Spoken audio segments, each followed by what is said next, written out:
Sois mes grâces auprès de Dieu. Seigneur, je te rends grâce et je te bénis. Père, je te dis merci pour le souffle de vie que tu nous donnes. Merci, Père, pour cet instant. Viens et prends le contrôle. Et que la gloire et l'adoration te reviennent dans le précieux nom de Jésus. Amen. Bien-aimé, le Seigneur m'envoie te dire aujourd'hui que sa parole va se réaliser. Sa parole va se réaliser conformément au temps qui est prévu, conformément aux Écritures. Le Seigneur voudrait qu'on parle tout cela, de la guerre qui se déroule aujourd'hui, les frappes qui se déroulent aujourd'hui d'Israël contre l'Iran et de l'autre côté l'Iran contre Israël. Il est important que ça bien aimé que au sorti d'Égypte, le premier adversaire d'Israël c'était Amalek. Ce n'est pas que Amalek et Israël a provoqué Amalek, non. Amalek est venu provoquer Israël. Donc de tous les temps, Amalek a toujours été un provocateur, il a toujours été un ennemi d'Israël. Et parce qu'il sait, il n'a jamais vaincu, il n'est pas prêt à laisser abaisser les bras. Parce que ça fait honte, mais ça fait aussi honte. C'est pas facile de baisser les bras quand chaque fois tu vas à une bataille et tu es vaincu à tous les temps.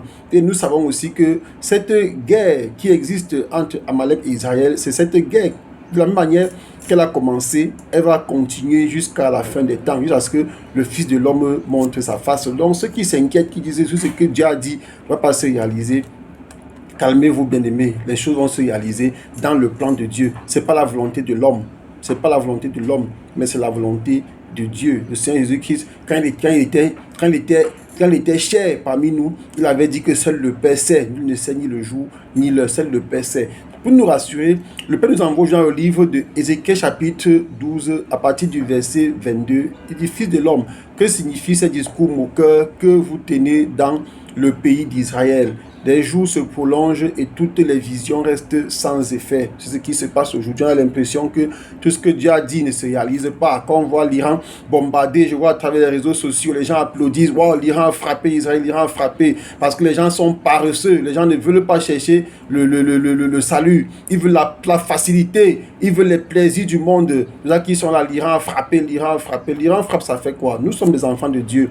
Et nous ne sommes pas là pour supporter l'Iran ou l'Israël, mais nous sommes là pour attendre les promesses de Dieu. Nous sommes là pour nous accrocher à la volonté de Dieu. Ce n'est pas une guerre comme celle-là qui fera que nous ayons le salut. Mais cette guerre-là ne fait que partie du processus. Et pour la suite, il dit, c'est pourquoi dit-leur, ainsi parle le Seigneur l'Éternel, je ferai cesser ces discours moqueurs, on ne les tiendra plus en Israël. Dis-leur, au contraire, les jours approchent et toutes les visions s'accompliront. Oui, bien aimé, elles s'accompliront. Le plan de Dieu s'accomplira, car il n'y aura plus de visions vaines ni d'oracles trompeurs au milieu de la maison d'Israël. Car moi, l'Éternel, je parlerai, et ce que je dirai s'accomplira, et ce ne sera plus déféré. Oui, de vos jours, famille des rebelles, de vos jours, famille de rebelles, je prononcerai une parole et je l'accomplirai, dit le Seigneur l'Éternel.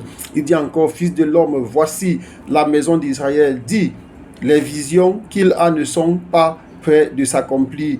Il prophétise pour des temps éloignés. Oui, bien-aimés, je vous ai dit aujourd'hui que le Seigneur avait dit, nul ne sait l'heure. Seul le Père connaît le jour et l'heure. Donc, les choses qui se passent ont été annoncés dans Matthieu 24.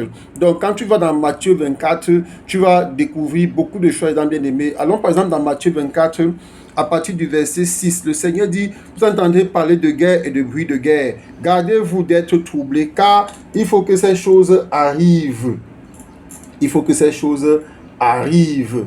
Oui, il faut que ces choses arrivent. Il dit, mais ce ne sera que le commencement, mais ce ne sera pas encore la fin. Une nation se lèvera contre une nation et un royaume contre un royaume. Et il y aura en divers lieux des famines, des tremblements de terre.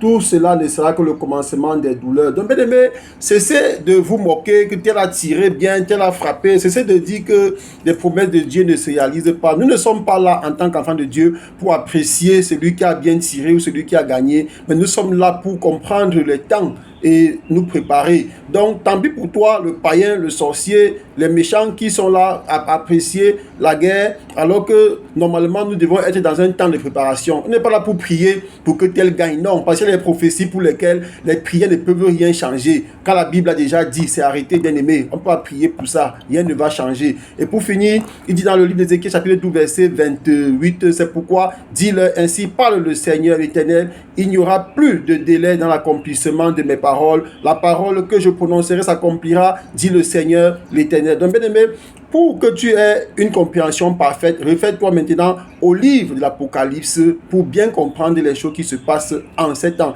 Père, je te dis merci parce que tu parles à quelqu'un aujourd'hui, que les gens cessent de s'occuper des choses qui ne les intéressent pas, mais qui s'occupent plutôt de leur salut, et que la gloire et l'adoration te reviennent dans le précieux nom de Jésus. Amen. Soyez bénis.